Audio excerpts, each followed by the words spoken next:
My Unlikely Relationship with the Didgeridoo by Andrew Frankel, voice actor and dialect coach. For whatever reason, at a certain point in my life, someone told me that I could get a 5-foot didgeridoo on sale for $15, and I thought it was a great deal. If you're unfamiliar with this aboriginal wind instrument used to produce low droning sounds, this is what it sounds like.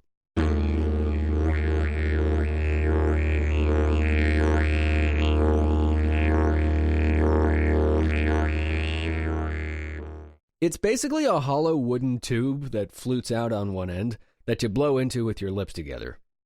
And believe it or not, it saved my voice. Now, I'd learned the basic vocal warm-up singing in my high school choir, humming, lip trills, scales, tongue twisters, and it felt like lifting 1-pound weights at the gym. When am I ever going to hurt my throat? As fate would have it, I'd go on to learn a lot more about the physics of sound and vocal anatomy.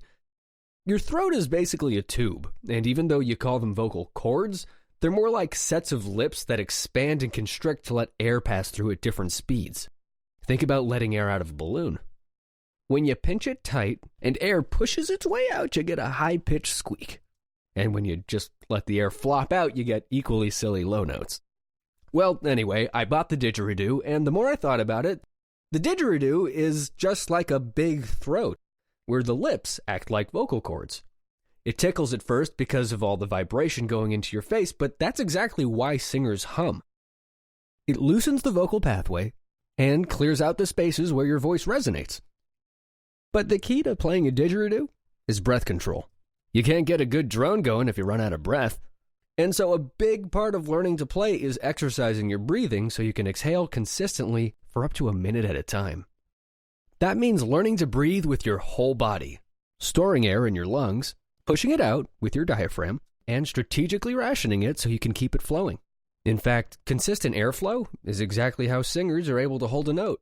I was curious, so one day I asked myself, what would happen if I hummed and played the didgeridoo at the same time? Expecting maybe a faint harmony, I was blown away when it felt like the sound of the didgeridoo was traveling backwards into my lungs. Like feeling the bass at a concert, this impossibly low sound was massaging my vocal pathway.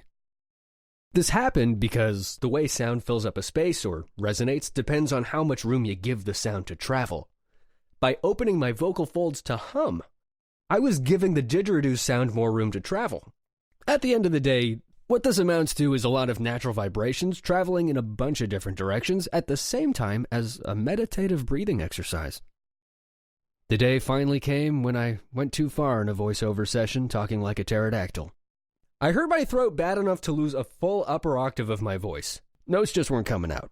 Frantically searching for cures and exercises, I was down in throat coat tea with way too much honey and scaring myself with throat health articles that didn't really apply to my situation. But I did find some hope in some articles and videos that said I could exercise my voice back to health. What they recommended was vocal rest, proper breathing, humming, lip trills, scales, and breath strengthening with a constant 40-second hiss. Try it. For a while I did these and the progress was slow. Then, looking over at the didgeridoo in the corner, I realized I could be doing all of those things at the exact same time, while also picking up those good vibrations. My voice did come back, and now with proper vocal technique, regular exercise, and the occasional toot of the didge, I'm up to whatever bizarre challenges voice acting throws at me.